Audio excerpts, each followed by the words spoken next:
Welcome to America News.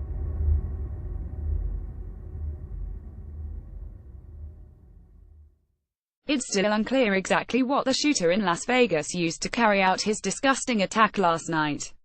By all accounts, he had so many weapons that it'll be a while before we know which ones he chose. Nevertheless, two new pieces of evidence have come to light in the last few hours, and both give us a little insight into who he was and what he was hoping to achieve.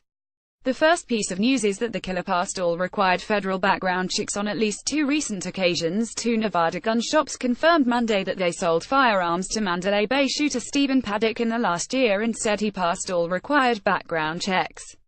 It was unknown if the weapons Paddock bought from the gun shops, New Frontier Armory in North Las Vegas and from Guns and Guitars in Mesquite, were used in the casino massacre.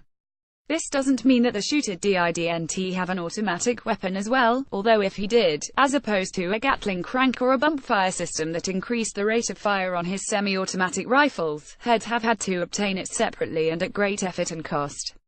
Automatic weapons are extremely expensive on both the black market and the legal market, and they can only be obtained after the buyer has paid a hefty tax and passed a rigorous and long-lasting federal check, and it doesn't mean that the weapons that he bought on these occasions were used in the shooting.